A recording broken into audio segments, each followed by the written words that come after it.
Today's video, I am attempting a mixed media portrait. I'll be using a variety of felt tip pens to draw the face and for sporadic mark making. I hope not sporadically. Also using fluorescent inks for the cool drips, acrylic paint in the following colours: Indian yellow, cadmium orange, vermilion, alizarin crimson, burnt umber, ultramarine blue and white, plus neon acrylic paints in pink and orange, which are very transparent, translucent. So by applying a glaze on top of the scribbles and drips, it allows the layers to slightly show through, creating depth and interest. Once I have applied as much water-based products as I think I need, I then start adding the oils, mainly in transparent glazes and to correct the facial features. This is where I use technology to help me to correct the proportions. By taking a photo of the work in process and then superimposing the reference photo on top, I can then use the scribbles as guidelines to adjust and correct the proportions where needed. I repeat this strategy several times during the process.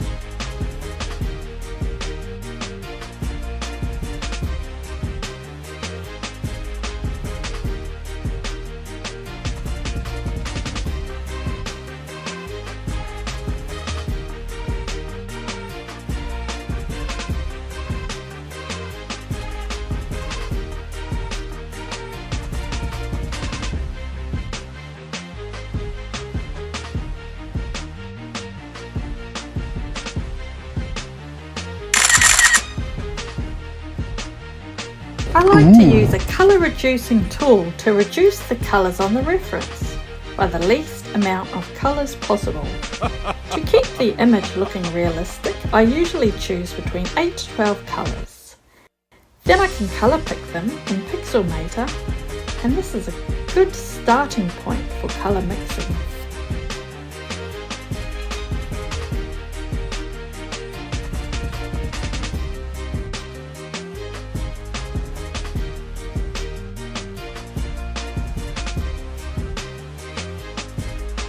Yes, you do need more drips and scribbles.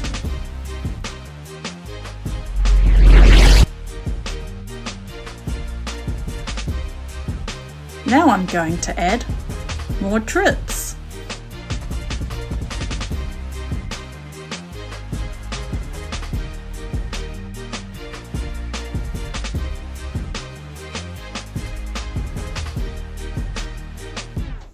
It doesn't matter if you paint over the drips, because you can add more drips.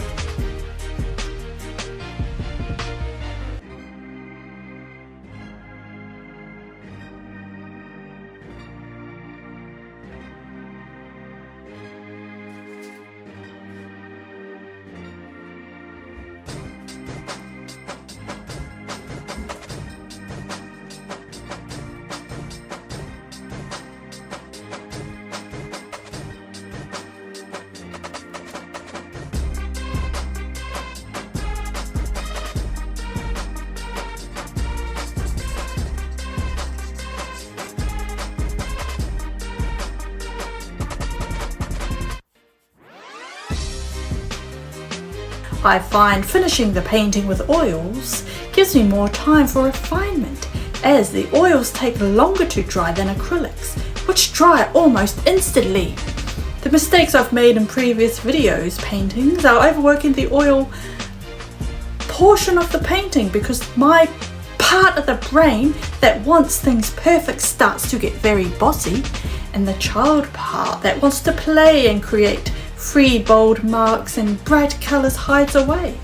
As I am more aware of this characteristic of trying to make the painting look exactly like the reference photo, I hopefully will stop it in its tracks. How do I do this? By not rushing in with the paint all close up to the painting. Instead, step back, observe, don't over compare it to the reference photo.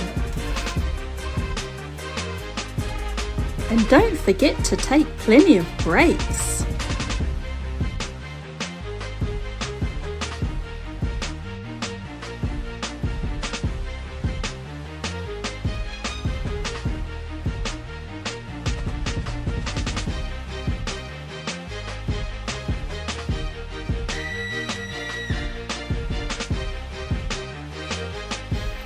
this stage the background is looking...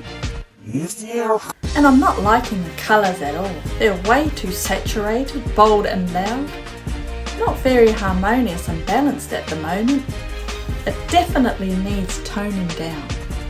Looks like I will probably paint over most of the layers, knowing me. I always end up refining it and then often lose the spontaneity of the mark making. But this style is something new for me, so it will take me a few more paintings to figure it out, and lots of trial and error as well.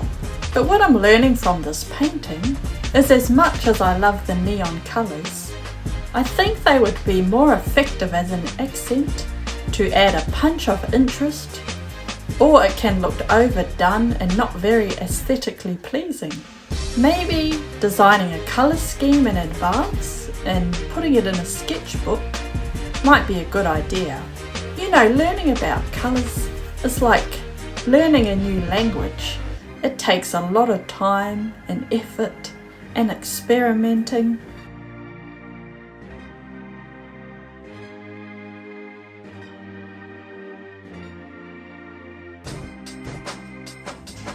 If you get stuck, try turning the painting upside down. This allows your brain to see simple shapes rather than the whole complex image. The painting is complete, finally. And I'll see you in the next video. Thanks for watching.